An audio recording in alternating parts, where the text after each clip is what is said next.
There are a couple of theories that have come up with by academics and have been proven over time and are just accepted in the academic world and the finance industry as being true.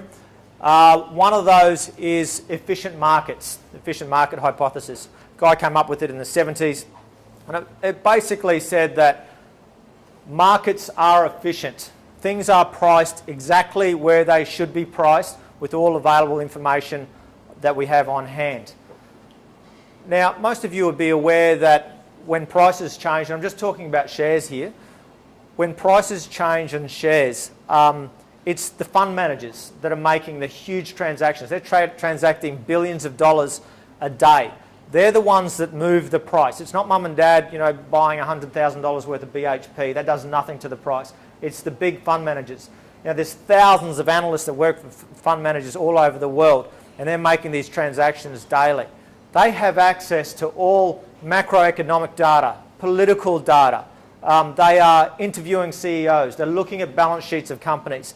They've got analysts doing everything they can. They have all the information at their fingertips. Now, this is more true today than it was in the 70s when this guy came up with this, with online trading and Google and essentially the speed of information technology.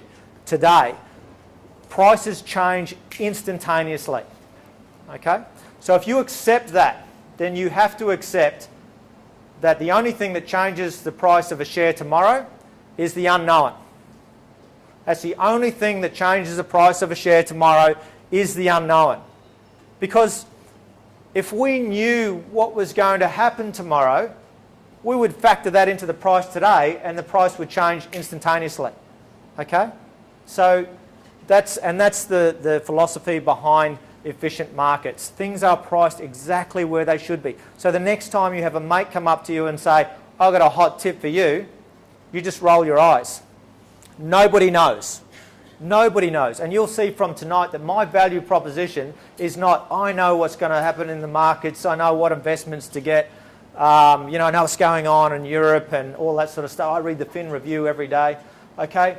Yeah, I do all that stuff because I take an interest in it, but I don't know just as much as the best fund managers in the world know. Nobody knows what's going to happen tomorrow.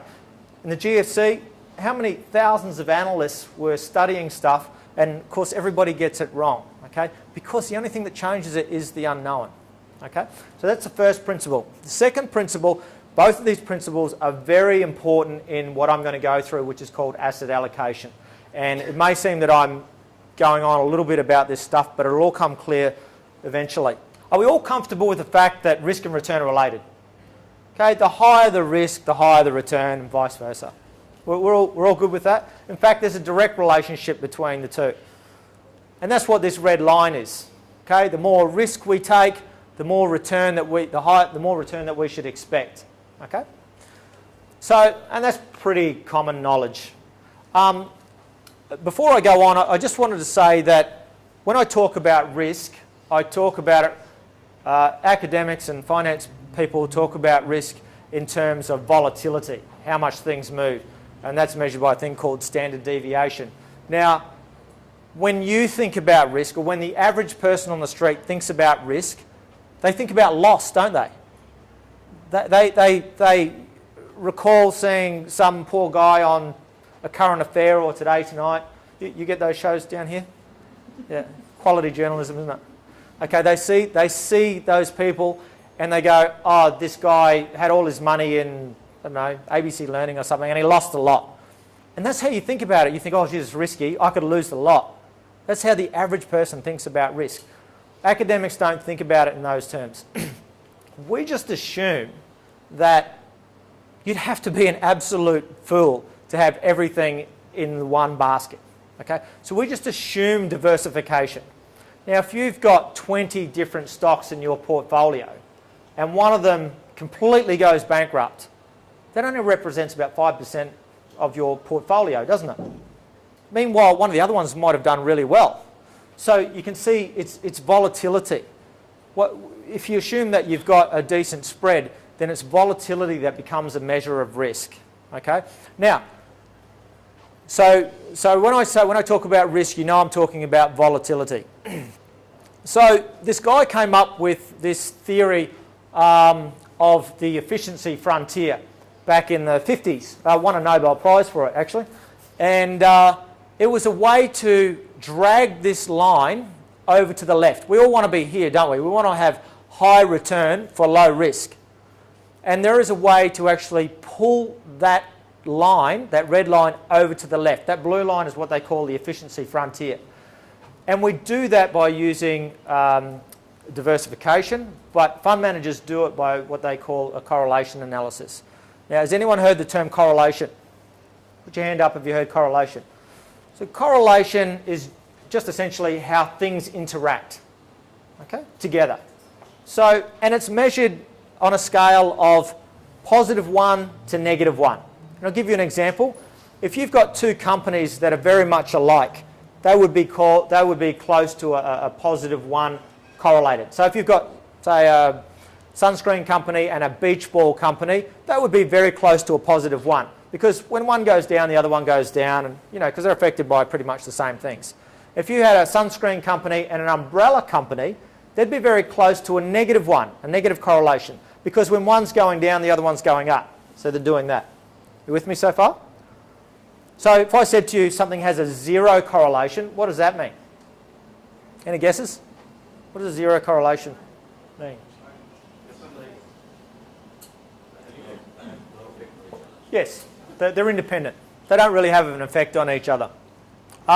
So when you combine investments that have a negative or close to 0 correlation, it's good for your portfolio. And I'll try to explain why. Because if you get this, you will understand why your mix of assets should be the way it is, or the way it's recommended. Let's just go back to this sunscreen company and this umbrella company. If they both have an average return, I'll start again. Let's just now assume a really simple world where it rains all one year and it shines all the next year. Obviously, in the year that it rains all year, the umbrella company is doing really well. And when it shines really all year, the sunscreen company is doing really well. So if both of those companies have an average return of 10% per annum, then they have to be basically going 20% in the good years and 0 in the bad years. Okay, so 20, 0, 20, 0. A lot of volatility. By combining the two together in a portfolio and taking 50% of the sunscreen company and 50% of the umbrella company, you're getting 50% of the 20% in one year, which is 10%, and 50% of the 20% in the other year, which is 10%. So instead of going 20, 0, 20, 0, 20, 0 every year, you're going 10, 10, 10, 10, 10. You have reduced your risk to 0 and still got the same return from them.